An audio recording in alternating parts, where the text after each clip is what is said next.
আসসালামু আলাইকুম রহমতুল্লাহ। প্রিয় শিক্ষার্থী, সবাইকে অনেক অনেক শুভেচ্ছা জানিয়ে শুরু করছি এখনকার ক্লাস। তোমরা যারা বার্ষিক পরীক্ষা দিচ্ছ, নবম শ্রেণী পরীক্ষা প্রায় শেষ পর্যায়ে, আজ তোমাদের জন্য যে বিষয়টি সেটি হচ্ছে জীবন ও জীবিকা। এর পূর্ণাঙ্গ সাজেশন, রচনামূলক সাজেশন, এক কথায় উত্তর, নমুনা প্রশ্ন নিয়ে ক্লাসটি সাজিয়েছি। তো আসলে এই বিষয়টা আমার খুবই পছন্দের, এজন্যই এটা দেয়া। আমি 6-7-এ কর্ম ও জীবনমুখী শিক্ষা ক্লাসটি নিতাম, তো ওটারই একটা পার্ট জীবন ও জীবিকা। এখান থেকে বাস্তব অনেক জীবনের সঙ্গে তোমরা পরিচিত হতে পারো। হ্যাঁ, তো এটা নিয়ে আলোচনা অনেক করা যাবে। তো তোমরা পরবর্তীতে দশম শ্রেণীতে এটা নাও থাকতে পারে, তো পরীক্ষাটা যাতে তোমাদের ভালো হয়, যারা পরীক্ষা এখনো অংশ দাওনি, এই পরীক্ষাটা হয়নি, তোমরা প্রস্তুতি নেবে। তো অধ্যায়ভিত্তিক যে প্রশ্ন সেগুলো দিয়েছি, এবং তোমাদের জন্য যে নমুনা প্রশ্ন এবং রচনামূলক সাজেশন তোমরা খেয়াল করো। আশা করি তোমরা মনোযোগ দিয়ে ভিডিওটি দেখবে। অধ্যায়ভিত্তিক গুরুত্বপূর্ণ বহু নির্বাচনী ও এক কথায় প্রশ্ন উত্তর। এক কথায় এবং বহু নির্বাচনী এপিটোপিট। বহু নির্বাচনীগুলো 4টা অপশন দিলে অনেক সময় পারা যায়, কিন্তু এক কথায় উত্তর দিলে আর চিন্তা করতে হয়, জন্য ভালো করে বোর্ড বইটা পড়তে হয়। তো তোমরা এই সিলেবাসটা জানো। আর্থিক ভাবনা, উদ্যোক্তা হিসেবে যাত্রা, স্বপ্নের কেরিয়ার সাজাই। তো এই 3টি অধ্যায় নিয়েই সংক্ষিপ্ত সিলেবাস। প্রথমে দেখো অভিজ্ঞতা 1, আর্থিক ভাবনা। আমি সবগুলো পড়বো না, তোমরা দেখে নাও। যে কোনো সম্পদ বা পণ্য ব্যবহারের ফলে যে সুবিধা পাওয়া যায় তাকে কি বলে? উপযোগ। এটি খুবই গুরুত্বপূর্ণ। পরিবারের সদস্যদের মাধ্যমে উপার্জিত অর্থকে কি বলে? পারিবারিক ব্যয়, আয়। তো দেখো 3 নম্বর প্রশ্ন, পারিবারিক আর্থিক কার্যক্রমের মধ্যে সবচেয়ে গুরুত্বপূর্ণ কোনটি? আয় ব্যয় সামঞ্জস্য রাখা।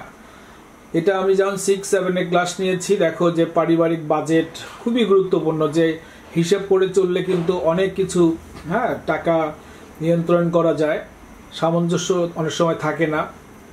তো যাই হোক, বিষয়টি খুবই আমার কাছে আকর্ষণীয় লেগেছে। তারপরে অর্থনৈতিকভাবে কিভাবে তুমি পরিবারকে সাহায্য করতে পারো, তো অনেকভাবে। তো এগুলো আসলে তোমাদের জীবনের সঙ্গে দরকার। জানি না এই বিষয়টি থাকবে কিনা, থাকলে খুব এনজয় করতাম। যাই হোক, আয় ও ব্যয় সমান হলে সঞ্চয় কেমন হয়? 0। দেখছো? তো যাই হোক, আমরা তো সঞ্চয় দূরের কথা, ব্যয়টা বেশি করে ফেলি আয়ের তুলনায়, সেটি হবে না হয়তো এইসব যদি আমরা সংরক্ষণ বা নিয়ন্ত্রণ করি।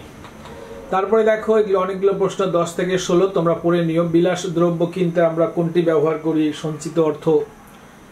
পরিবারের আয়ের উপর ভিত্তি করে কোন পরিকল্পনা থাকা উচিত? বাজেট পরিকল্পনা।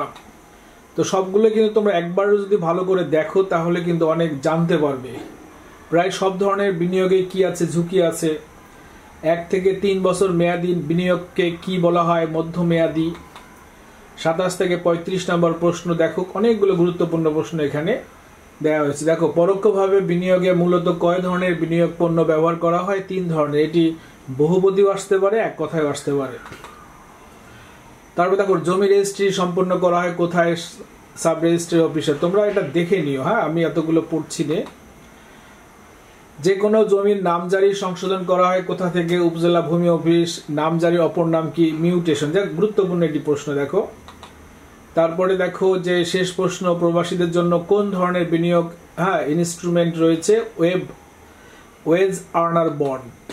অভিজ্ঞতা 2, উদ্যোক্তা হিসাবে যাত্রা। কোন ব্যবসায় শুরু করার সাথে সাথে কোনো জাতীয় ব্যয় হয়? মূলধন। এগুলো পড়বে, আমি দেখাচ্ছি। দেখো 8 থেকে 16 নম্বর, এটি ভালো করে দেখে নাও। পরিচালনা ব্যয় কয় প্রকার? 2 প্রকার। বিনা খরচে কোন ধরনের ব্যয়? এটা হলো পরোক্ষ ব্যয়। মানে আসলে সবই গুরুত্বপূর্ণ, তোমরা খেয়াল করো। তারপরে দেখো এখানে 17 থেকে 24 নম্বর, ক্ষুদ্র ব্যবসায় শুরু করার 8ম ধাপ কোনটি? গ্রাহক পরিষেবা। পারফরমেন্সের মূল্যায়নে কি ব্যবহার করা হয়? আর্থিক অনুপাত। দেখো মোট মুনাফা মার্জিনের সূত্রগুলো দেখো। মোট মুনাফা ইন্টু বিক্রয় ইন্টু 100, এগুলো একটু দেখে নিও। রিটার্ন অন অ্যাসেটের সূত্র কি? নিট মুনাফা মোট সম্পদ ইন্টু 100। তারপরে দেখো অভিজ্ঞতা 3, স্বপ্নের কেরিয়ার সাজাই।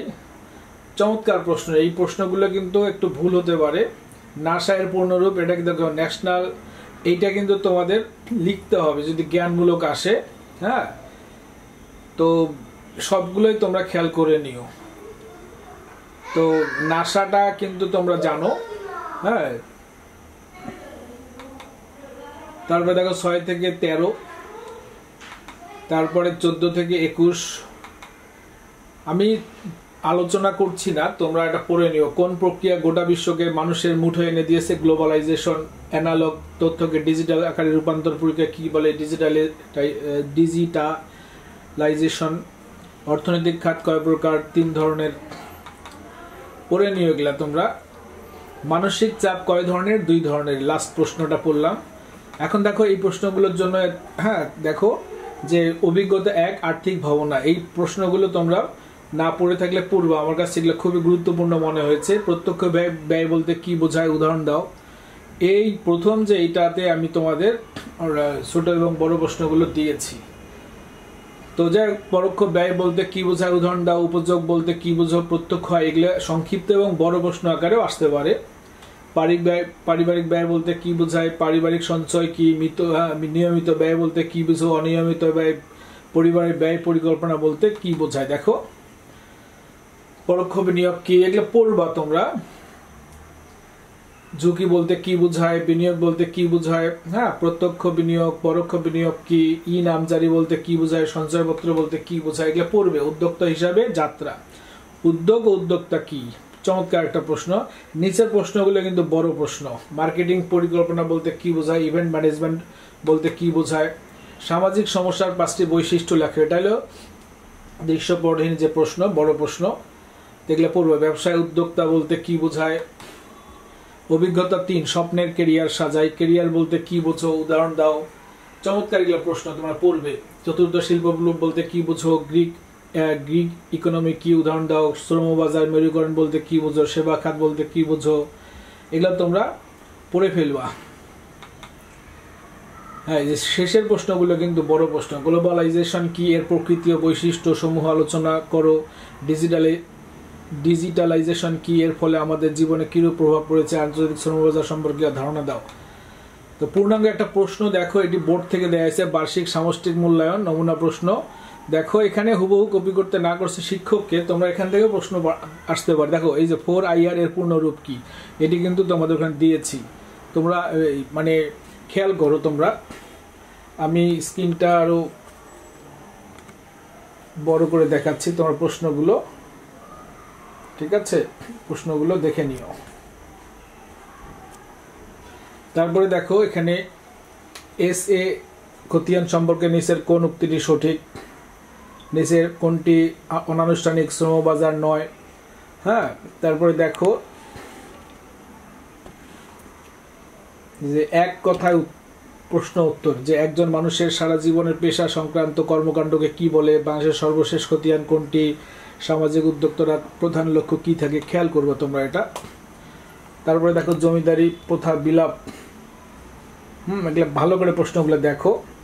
সংক্ষিপ্ত প্রশ্ন, পারিবারিক বিনিয়োগ পরিকল্পনা ধাপ সমূহ একটি ফ্লোচার্ট দেখাও। ঋণ পণ্য বলতে কি বোঝো?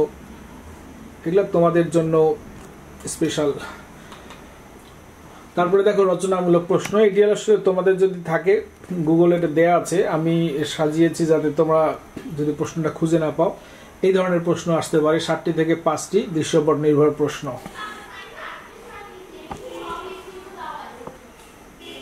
তোমরা আশা করি নমুনাটা তোমরা খেয়াল করেছো, দেখো, এবং সঠিক উত্তরগুলো দেয়া আছে, তোমরা একটু মিলিয়ে নিবে। দেখো সঠিক উত্তরটা দেখো, 1-এর ক, 2-এর খ, এভাবে মিলিয়ে নেবে আর কি। আসলে এত সময় নিয়ে তোমাদের ক্লাসটি কন্টিনিউ করতে চাচ্ছি না। তারপরে দেখো নৈবর্তিক অংশ দেয়া আছে, এক কথায় উত্তর, এবং নমুনা প্রদানের রুব্রিক্সটা দেখবা। সংক্ষিপ্ত প্রশ্ন দেখো, 8-10টি ধাপের নাম লিখতে পারলে, 4 থেকে 7টি ধাপের নাম লিখতে পারলে, হ্যাঁ 1 পাবে, 2 পাবে। কোথায়? এটা কিন্তু তোমরা গুগলে দেয়া আছে, তোমরা দেখে নাও যে কিভাবে তোমরা নাম্বার পাবে। দৃশ্যপট নির্ভর প্রশ্ন, পরিবারের এই সম্ভাব্য আয় ব্যয় ও সঞ্চয়ের আলোকে একটি পারিবারিক বাজেট বিবরণী করবে। হ্যাঁ, নম্বর প্রদান নির্দেশিকা, কখন 4 পাবে, 3 পাবে, 2 পাবে, 1 পাবে।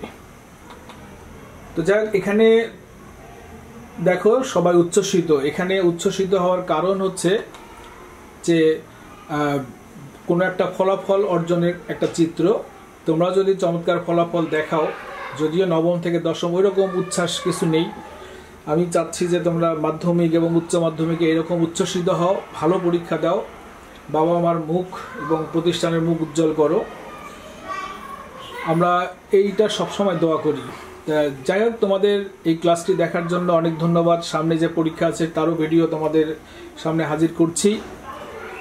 তোমরা যারা তোমাদের প্রয়োজনে ইউটিউব চ্যানেলটি সাবস্ক্রাইব করেছো, লার্ন উইথ ফান ব্লগস, ধন্যবাদ। যারা করনি, করবে এবং অন্যদেরকেও দেখার সুযোগ করে দেবে।